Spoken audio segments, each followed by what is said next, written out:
Hey everyone, it's Hannah from Salary Transparency and welcome to our new show, The Break Room. Here, money, careers, and conversations intersect. Today, we're at Capital One Cafe on Hollywood Boulevard and we're talking to nurses. Our panel of nurses will shed light on the real-life experiences within the profession, tackling topics such as work-life balance and compensation, offering an insightful perspective on the vital world of nursing.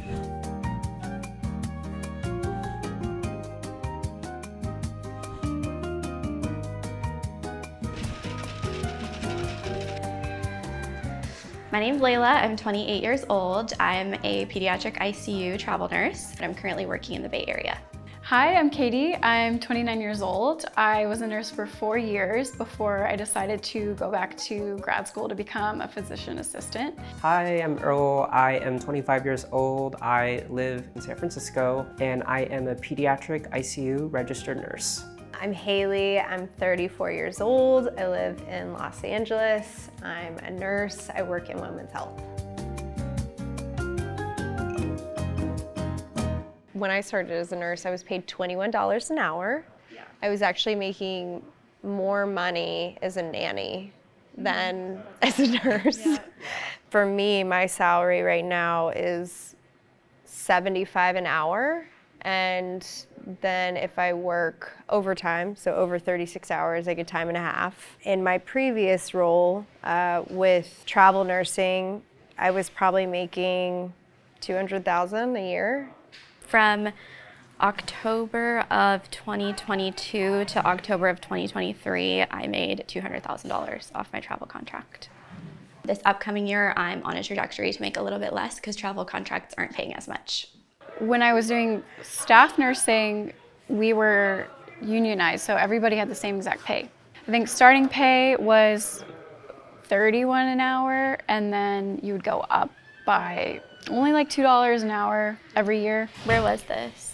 This was in Boston, okay. And so Massachusetts pay is far less than California. So after 3 years of working in Boston, my pre-tax take-home was $80,000 a year. And then when I moved to California, I took a travel nurse assignment. Again, pre-tax was $2,400. And then my second travel nurse assignment was $4,200 weekly. I was a travel nurse for 1 year in LA, and I'm in grad school in LA as well. It's not a farewell to the profession, it is more of a hiatus. I was a staff nurse last year. I made about $200 to $220. I did a new graduate nurse residency program at a children's hospital for a couple years, have been since working in children's hospitals for now 4 years. I feel, as would say, fairly well compensated for the work that I do, but again, we're dealing with people who are dying, so it's a lot. What does a regular day-to-day in your job look like?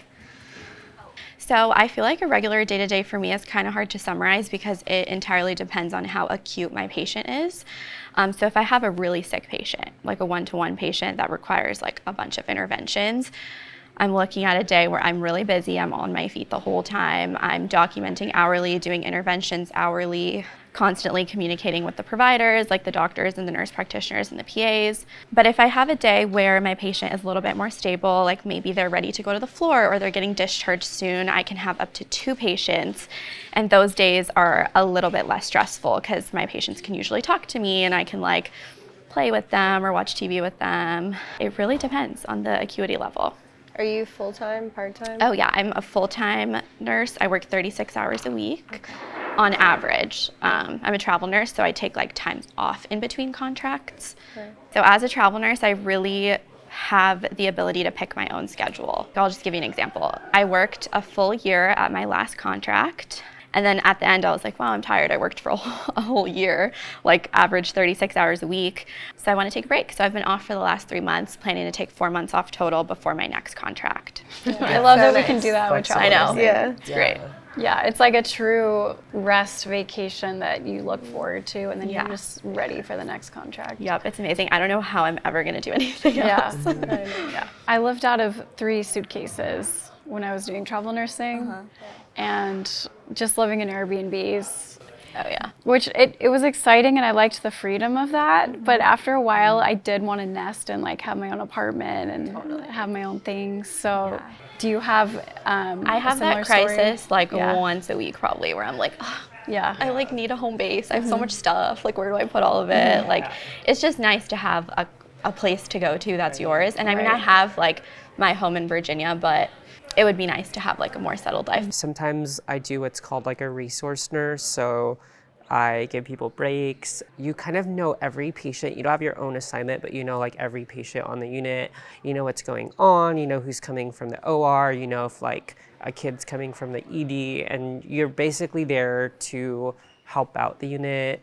And I kind of like that sometimes because I feel like I do like having my own patient to take care of, but that's how like nursing is so flexible. If you're like, I want to like see all the patients or just like help like multiple people, that's always an option. Now I'm just working a per diem job until I find my next travel assignment. A minimum required shift that the hospital needs per schedule. So if their schedule is 6 weeks and they require you to work 4 shifts, you just work your 4. You can work them all in 1 week if you want to.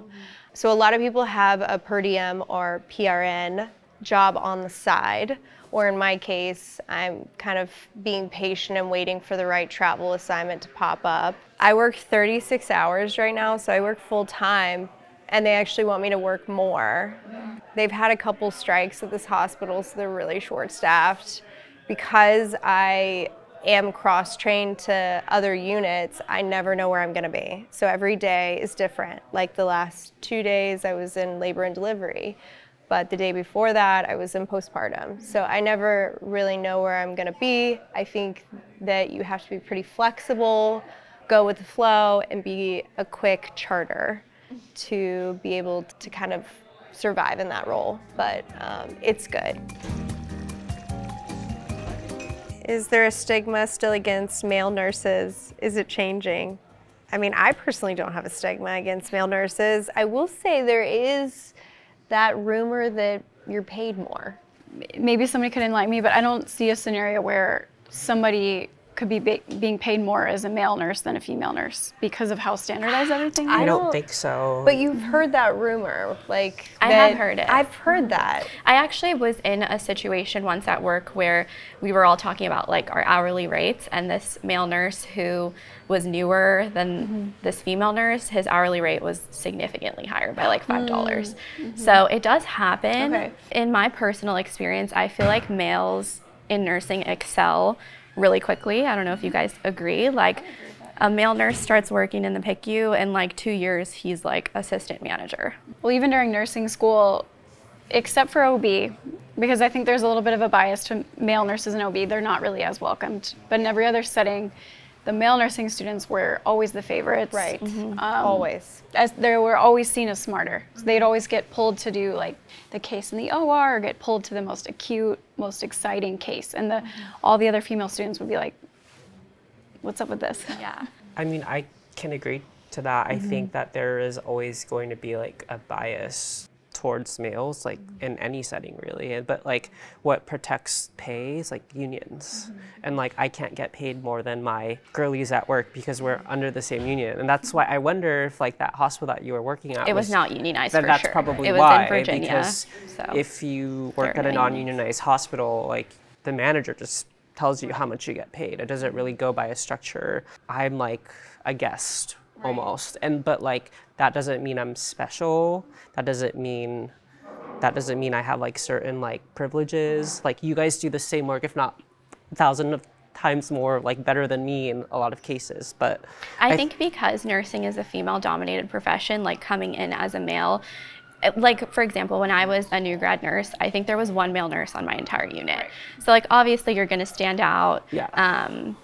You're the minority in the like workforce of nursing. No, in California, because like honestly here, like I'm seeing a shift where it's like the girls are taking home the paychecks. I'm sorry. Sorry, not sorry. Like I love that for all of us, but like women are making more money than men. A lot of the time women are being more of the sole breadwinners, and like I just so happen to be part of a profession with very intelligent, caring women. Like I said, I feel like a guest in the room, and like I think like, yes, I'm not part of that, but also like, y'all do so much, y'all are highly intelligent, you deserve to be paid, you deserve to be the breadwinners, and there shouldn't be anything wrong with that. But I do feel like I could see the perception of how like it could emasculate a man, because traditionally the man has to make more money or be the one making the money or whatever. The male nurse stigma, I don't think I've ever actually talked about that with anyone. So that was fun, and also to hear Earl talk about his take on that. Yes, we're a female-dominated profession, but I don't think it's going to be like that forever. Like, gender norms are no longer like what they were. We're all more open-minded and willing to try new things, which is awesome. Like, I love that. I think it's like an older generation thing. Yeah. I also feel like because of that stigma, like as a male nurse, I had to choose it for the right reasons. But I personally have never felt, I've always felt supported. Like I said, I'm amazed by how many women in nursing are the sole breadwinners and killing it. And I want that for women. And I think it's amazing, it's beautiful. Yes, make your 200, 300K. And I love that for women as a whole. How is your pay structured? Is it structured weekly, monthly, or by contract? It depends on whether you are a full-time staff position or a travel nurse or per diem. When I was a full-time staff position, I was paid bi-weekly, and most nurses are paid hourly. We're not salaried. So I would get my paycheck every 2 weeks based on the amount of hours I worked. When I chose to do travel nursing, I was paid weekly. And what's great about travel nursing is that a lot of the paycheck is tax deductible, because a lot of the paycheck is paying for your housing, and you get a food stipend and a travel stipend, and so those things are tax deductible. So it's another reason why travel nursing ends up taking home more than a full-time staff. Travel contracts, you sign a contract at the beginning of the time that you start work. So like you said, it's 13 weeks at a time, and it's usually a weekly rate, and within that weekly rate is your hourly. So let's just say like $50 an hour times 36, that's your taxable income. The remainder is a tax-free stipend. So most hospitals require 3 12-hour shifts for every week. And then a lot of them will start you off on night shift. So you'll be doing 3 12-hour shifts overnight, 7 p.m. to 7 a.m., unless you're in the ER. And then you can move to a rotating schedule where you have days and nights, which can be a nightmare for your sleep. If you're lucky, then you get moved to days, and you can do full-time 3 12s during the day, which some people love their night shift, right? Yeah. I'm a day girl. I don't know about you guys. I'm a day. Yeah. I'm a night shift boy. You're a night shift? Okay. Yeah, I was a do night like shift girl my whole career. I started doing day shift last year, and I'm like, I don't know how I'm gonna go back. I can't do it. It's so nice being a normal person. Right. Yeah, I might switch in a little bit. The nice thing about working about nights is the pace is a little bit, I don't want to say slower, but there is less procedures, there's less going on. Less stimulation. There's stimulation, less visitors, and then you do get paid a little bit more, but it does. Sleeping during the day when everyone else is awake is hard. How have nurse shortages affected your work-life balance and pay? I feel like for a while, because of staffing shortages and COVID, my work-life balance was good because I'm a travel nurse, so hospitals really needed travel nurses and the pay was really high. But I think now they're kind of trying to normalize things. Travel contracts are a lot more few and far in between, but there are still nurse shortages. Like, we're still short-staffed. Yeah, I mean, I think it's really interesting what some of these big hospitals are doing. They're not posting any travel assignments, but I 100% know that those units are short and they're not staffing appropriately. So it's just a matter of time. Like, they will go on strike, especially in California. There's only a certain amount of time until they basically won't put up with that anymore, and they really shouldn't. It's not safe. In terms of my work-life balance, I feel like the job became more stressful because of the staffing shortages that were going on. You would worry going into work how many nurses you'd be down that day, and so you'd be worried about patient safety. Like, are we gonna have enough nurses to cover the amount of patients we had today? And so that is where I know it's affecting everybody. People left the workforce, so not because of COVID, it's scary, but now because of the staffing shortages, it remains scary for that reason. Hospitals are running out of money, so that's really scary. Yeah, absolutely. I don't really know what the solution is. They absolutely have to hire enough people to safely staff the units, but I don't know how they're going to come with more money to pay more hours and more nurses and a higher hourly rate. I mean, I feel like the money's there. It's just where they allocate it that's not appropriate. mean, Like CEOs get crazy less. salaries and You know, maybe not 20 million. Yeah, that seems a little unreasonable. I will say after working like all over the country, I think the solution is to unionize. Like worked in the Bay Area, it's the best place to be a nurse. They have really strong unions. Absolutely. I don't think hospital corporations are ever going to give us what we need. I think we have to just kind of take it ourselves. Yeah, I mean, that's also why California is such a good state to work in. On a typical unit, like for example, the one that Layla and I work on, the pediatric ICU, you're limited to like 2 patients, but when you're out of ratio, you might have 3 or 4 or Which is extremely which unsafe. is unsafe because like the acuity, and I imagine like in mom and baby, it's like you get like, I don't know nothing. It'll be 4 many. couplets. Yeah, and that's like 8 individual living beings under one nurse. So it's just really stressful. What are the biggest misconceptions about your work as a nurse?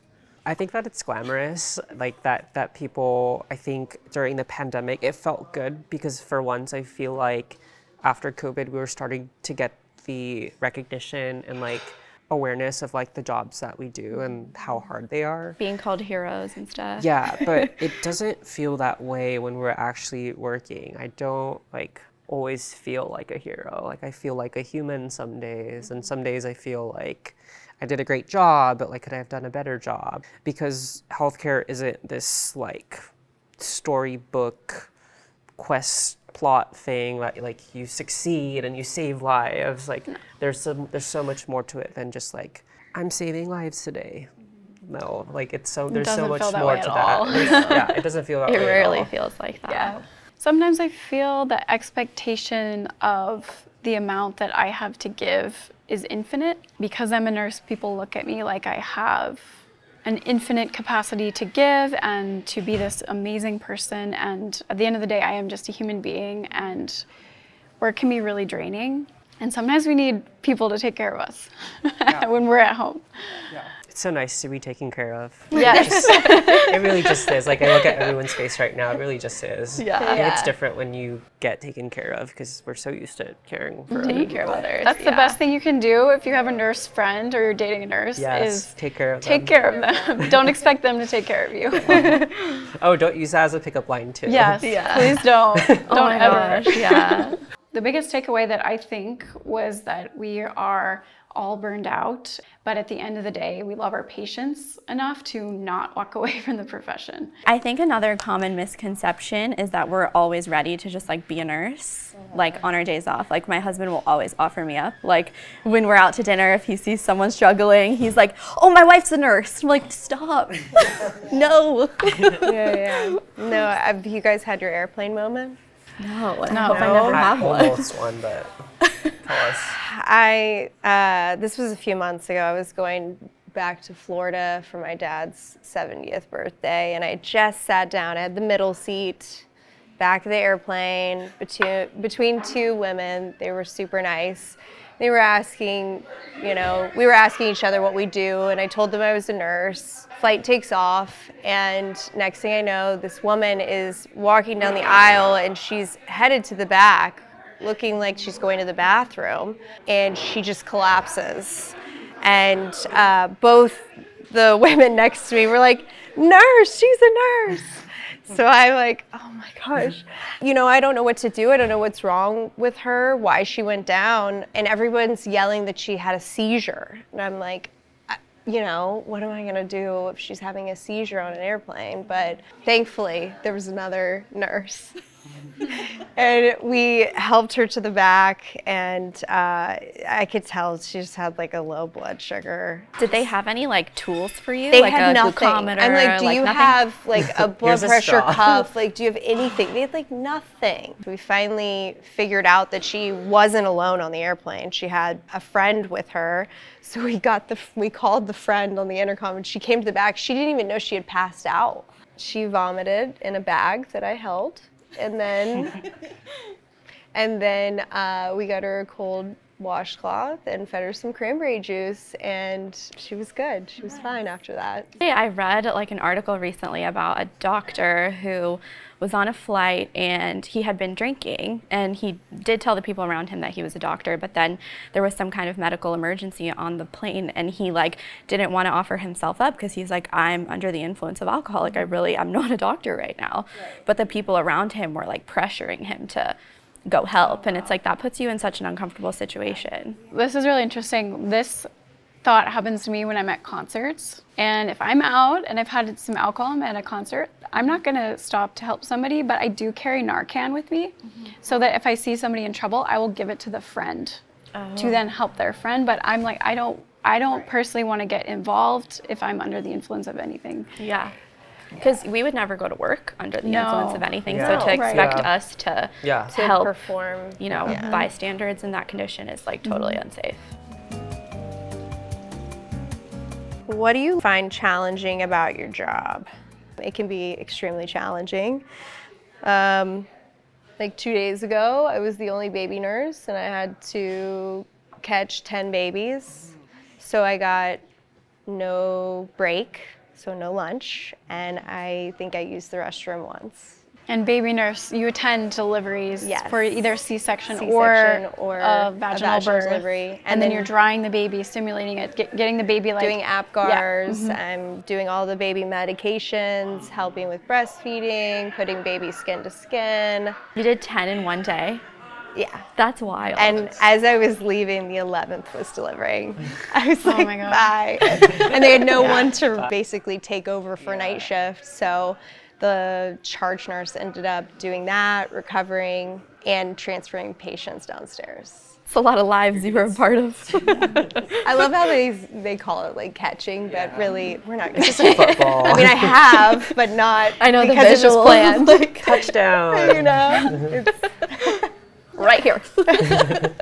Working in the pediatric ICU and the ped CV ICU, I have realized as like people in my family have had children, just like how traumatized I am from the things I see. Like I have to remind myself all the time that like the traumatic injuries I've seen in babies or like the illnesses, they truly are not as common as I think they are. I just work with them all the time. So I need to like be able to compartmentalize that and not let it bleed into my personal life. I think that's like the hardest part about nursing for me.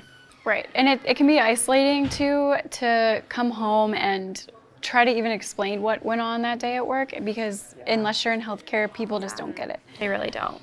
And sometimes, you know, like we say like, oh, I had an easy day, where like for an average person, that's still not an easy day, but it Yeah. is to us because like no one died, Yeah. you know? Yeah, absolutely. one of the things that actually hasn't gotten any easier for me is when I have a patient who has a stillbirth, how to talk to them, how to hold their hand. I can't really find the right words, and I've been doing this and taking care of maybe 5 to 10 patients who have had a stillbirth, and it's still so hard to find the right words to say to that person. The only thing that I have found is just holding their hand and being present with their feelings. And if we feel like crying for an hour, we're gonna cry for an hour. You know, the other aspect of that is, how do I go home and cope with that on my own? Right, You know? and that's not something I think you should never be desensitized to that. Right, That's not something you can become jaded to. right. I feel like I always used to hear when I was in nursing school or when I was a new nurse, people would be like, oh yeah, you'll get used to that. And I'm like, when? Like it's been 6 years, or like almost 6 years, I'm still not used to it. Still having a hard time. Yeah. But I think that means that you're a good nurse, because Yeah, I think once you lose that, you need to just maybe take a break, do something else, come back to it. Yeah. What do you guys do to like cope with your emotions when you've had a rough day? For me personally, I feel like venting to someone who understands, so like a nurse friend or someone who's been exposed to the environment, or like someone you don't have to do a lot of explaining to. Like I feel like at this point my husband gets a lot of things, so like while maintaining HIPAA and everything, I don't have to explain what a ventilator is or what a breathing tube is. Like I can just tell him what I'm upset about and then just like leave it at that and move on. Like I think just getting my feelings out is really helpful. Yeah. I mean, I feel like just talking to other nurses, Right. you know, Yeah. like you don't have to explain it. Yeah, You can, just understand. yeah, I mean, even when you say I've had an easy day, I know what that probably means. And when you say I've had a really hard day, I can assume what that probably means. And it's just easier to express that to a coworker or somebody that works, you know. Yeah, definitely having a community of people who understand. Absolutely. My partner is a nurse, and I feel that just, like you said, having someone already understand everything without having to explain yourself, like, this is what a breathing tube is, like, this is what restraint is, like, you know what I mean? I think it just adds to that, like, sense of universality that, like, okay, like, there are other nurses and other people who, like, might have had rough shifts, and I don't want to say that, like, as nurses, like, we commiserate in misery, but it feels good to feel like, okay, like, oh, they also had a hard shift, and like maybe it's not a hard shift, but like maybe it is just a hard job, and we're all just doing our best, figuring it out. And I kind of agree with just, it's so important to take care of yourself, and I feel like the buzzword on social media is like self-care, but like that looks different for everyone. It's not just bubble baths and tea and eye masks. It might look like journaling for someone. I have a friend who like goes boxing. I have another friend who like runs marathons. Like it looks so different for everyone. And I think once you start to feel yourself kind of like get weighed down with the, I don't want to say micro traumas of our job, but truly seeing someone just sick is traumatic. No matter if they're like really sick or like really unstable or just sick, and just making sure you know what that looks like for you. It was really refreshing to talk to people transparently about our thoughts and be completely honest and raw with each other. I really appreciated how authentic and vulnerable we were all about the discussion around nursing as a profession and how it's changing with becoming more gender neutral, and also just the transparency we had around our schedules and pay. And we all related on so many things and like became nurses for similar reasons. It was just really cool to see how we all really are the same, and it's just like really refreshing to be able to talk to people about my career, because I don't know a lot of nurses like in real life. I really love the conversation that the nurses had about their mental health, as well as how unions and strikes have helped them advocate for themselves and not only make more, but get better benefits and better care from their hospitals. Nurses work incredibly hard, and this entire panel just proved that they deserve to be fairly paid, they deserve good compensation, and they also deserve our empathy because they're very hardworking and put a lot of time and effort into taking care of others. The best thing we can do is take care of them.